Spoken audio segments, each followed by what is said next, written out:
Bonjour, bienvenue aux personnes des signes d'eau, cancer, scorpion, poisson pour cette lecture intuitive de vie sentimentale du 1er au 15 novembre prochain.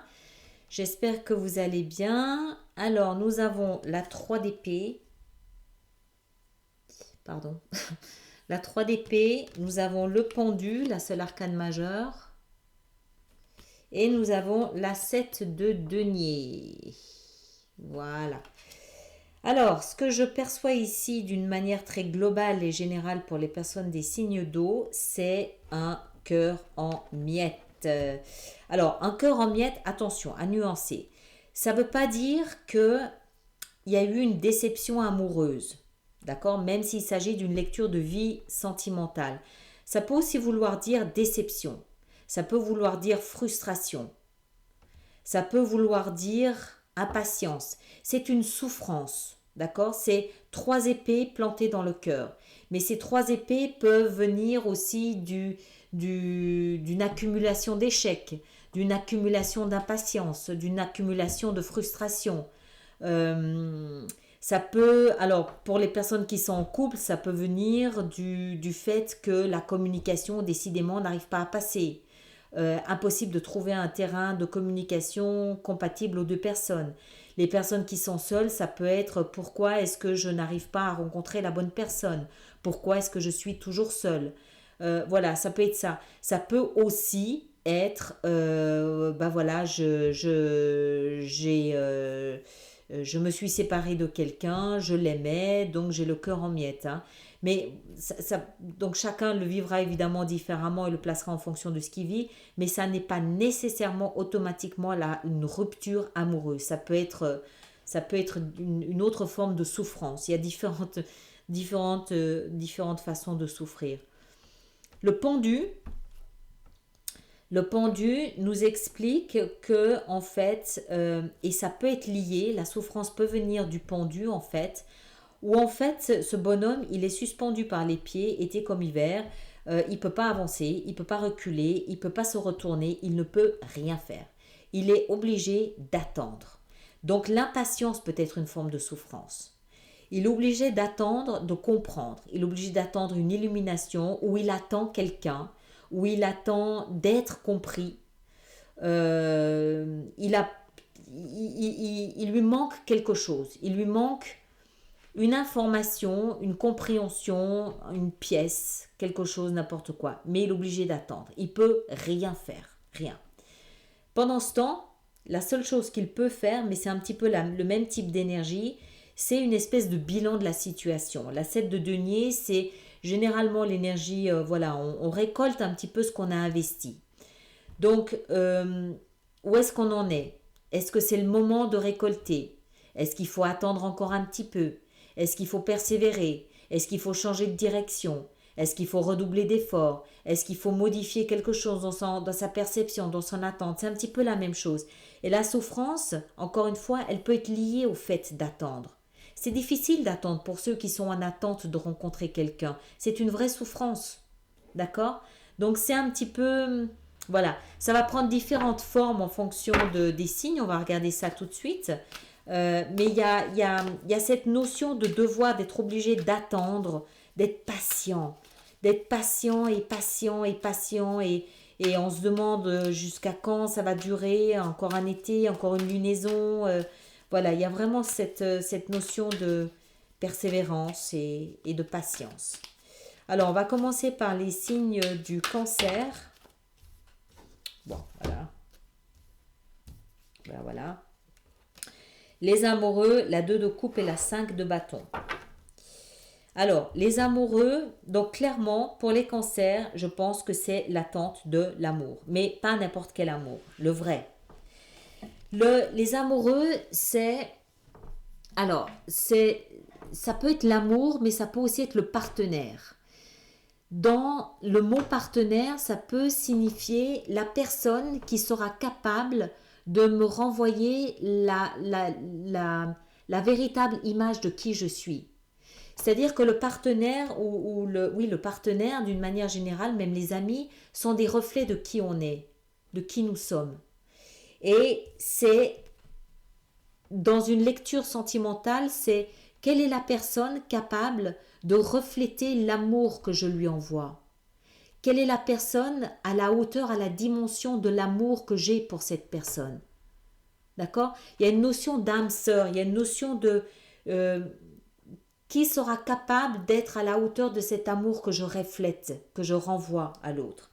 La 2 de coupe, c'est l'âme sœur, c'est l'amour, c'est partenaire de vie, partenaire, voilà, c'est l'amour idéal, c'est l'amour, point. Donc pour les cancers, ici ce que je vois, c'est qu'il y a une véritable souffrance d'attendre cet amour, d'essayer de comprendre qu'est-ce que je peux encore modifier pour que enfin quelqu'un reflète l'authenticité, la pureté de ce que moi j'éprouve. D'accord? Si vous êtes en couple, c'est pareil. Qu'est-ce que je peux faire encore ou expliquer encore à l'autre pour qu'il comprenne que ce que je lui renvoie, c'est la pureté même. Et ça peut être une vraie souffrance, vraiment. La 5 de bâton nous signifie que, en fait, alors je pense que c'est lié à la souffrance en elle-même, à cette attente, qui donne lieu à quelques arguments, quelques disputes, quelques chamailleries. Alors, c'est valable pour ceux qui sont en couple, parce que, évidemment, l'autre comprend pas ce qu'on attend. Il reflète pas forcément ce qu'on a envie qu'il reflète, ou pas suffisamment, ou pas à la dimension de ce qu'on a investi.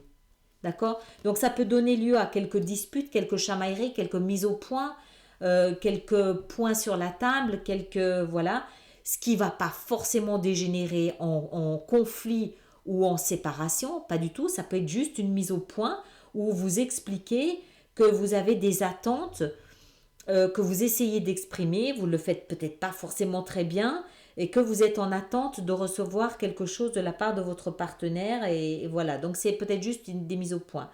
Pour ceux qui sont seuls, ça peut être des conflits avec soi-même, ça peut être le saboteur qui entre pleinement en action, et je suis pas capable de trouver quelqu'un à la hauteur de mon amour, je ne vaux rien, je suis pas aimé, voilà, ça peut être ce genre de dialogue où en fait le saboteur est pleinement à sa place, il est très puissant, et puis il renvoie en fait une image il renvoie un reflet de ce miroir pas forcément très très très flatteur, d'accord? Donc ça peut aussi engendrer du coup la nécessité de retourner à l'intérieur de soi pour essayer d'avoir une vision réelle, une illumination, l'illumination de la vérité sur soi-même, de la vérité sur l'amour qu'on a à offrir. Qui est-ce qu'on est véritablement en amour? Il y a peut-être aussi, dans certains cas, ce que je perçois là, une forme de guérison, d'accord? De blessures peut-être très anciennes, très profondes, de je ne suis pas capable d'aimer, je ne suis pas capable de me faire aimer. Parce que c'est très fort, hein? C'est je veux l'amour, mais j'attends. Je dois attendre. C'est pas je veux attendre, je dois attendre. Donc automatiquement, pourquoi est-ce que je dois attendre? Qu'est-ce qui se passe? On renvoie le miroir à l'intérieur de soi. D'accord, si je dois attendre, comment est-ce que j'aime? Comment est-ce que je veux être aimé? Qu'est-ce qui se passe au niveau de ce que je reflète en amour? Donc ça peut être des conflits avec soi-même aussi, d'accord? Méfiez-vous de votre saboteur. C'est pas forcément, même si en fait il peut être dans certains cas salvateur, c'est-à-dire qu'il peut nous pousser à nous interroger, à nous poser les vraies bonnes questions. Il faut aussi être conscient qu'il ne faut pas lui laisser tout le pouvoir. Il est là, il est censé vous conseiller. Il ne doit pas prendre le pouvoir sur votre vie sentimentale. Là, c'est foutu. Il faut pas lui laisser tout le pouvoir, d'accord? Il a le droit de parole, il est là pour ça, il est protecteur, il est conseiller, mais jusqu'à un certain point, c'est votre vie sentimentale, c'est vous qui prenez les rênes de votre vie sentimentale, c'est vous qui savez ce que vous devez faire, d'accord? C'est pas le saboteur qui doit vous dire ce que vous devez faire. Par contre, il doit initier des questions, là d'accord, ou des remises en question, là d'accord. On va passer maintenant peut-être au signe du scorpion. Le scorpion, le scorpion, le scorpion, vie sentimentale, le scorpion, vie sentimentale, le scorpion, du 1er au 15 novembre, scorpion. Le scorpion, le magicien, la 9 de bâton et le pendu, encore une fois, d'accord. Alors, l'appareil, pardon. Les scorpions, il y a une très très très grande introspection. Un moment, je pense, très puissant d'introspection où vous comprenez qu'il y a quelque chose de puissant à comprendre à l'intérieur de vous. Vous avez 2 fois le pendu, donc énergie très puissante, très importante, d'accord? Ne négligez pas cet aspect. En plus, il est doublé de la 9 de bâton. La 9 de bâton, ça veut dire quoi? Ça veut dire j'isole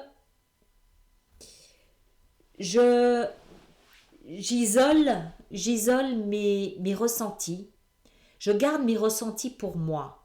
Parce que je comprends que dans mes ressentis, j'ai quelque chose à faire. Je vais mettre une barrière. Enfin, j'aime pas le mot je vais mettre une barrière parce qu'automatiquement les gens s'imaginent qu'en fait il n'y a plus de vie sociale. Peut-être que vous vous retirez un petit peu de la vie sociale, mais pour moi c'est plus je renforce mon intimité. J'ai besoin d'être seule avec moi-même. J'ai besoin d'être seule avec mes pensées, j'ai besoin d'être seule avec mes ressentis parce que je comprends que j'ai quelque chose à apprendre là-dedans.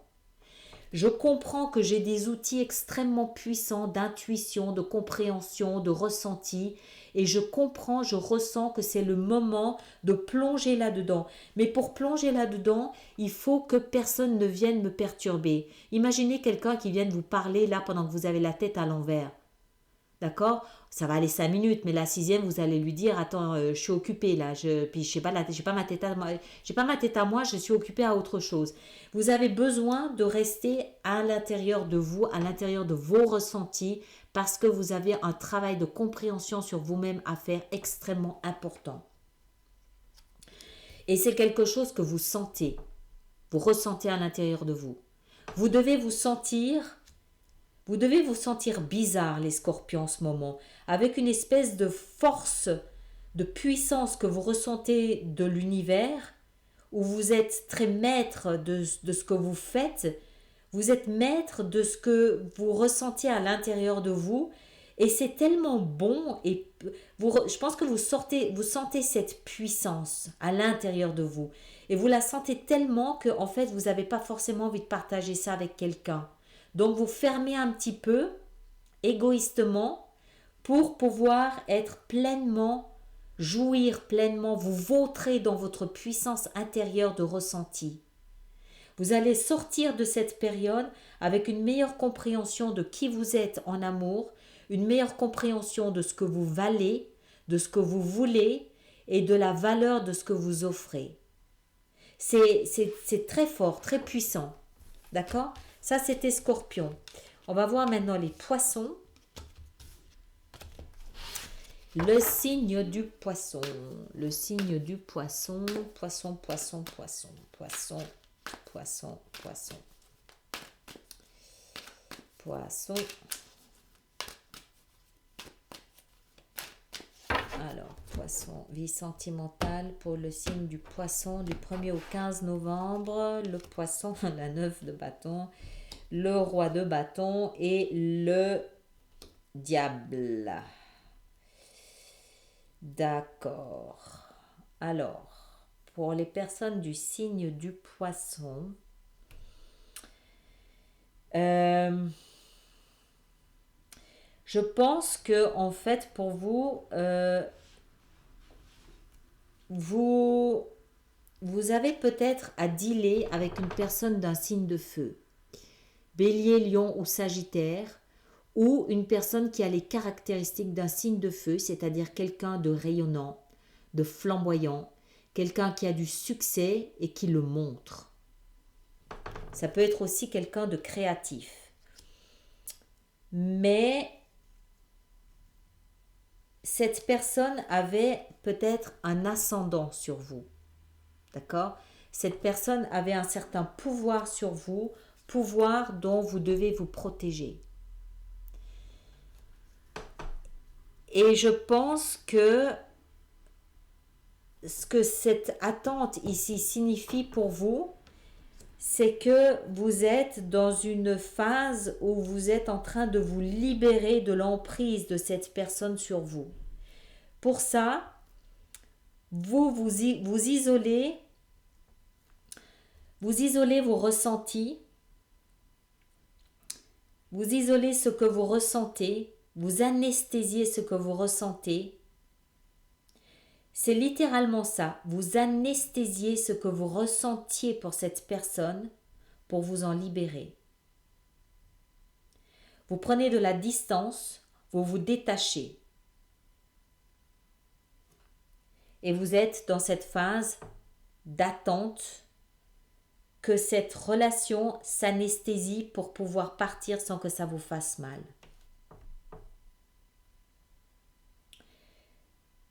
Pour d'autres personnes,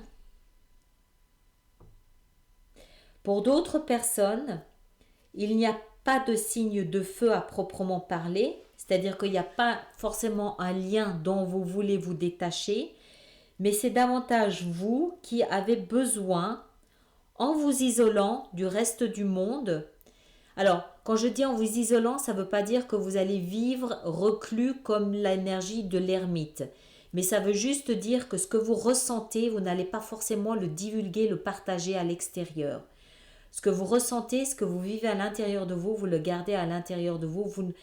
C'est comme si en fait vous adoptiez pendant une période une espèce de masque social pendant que vous êtes dans l'énergie du pendu.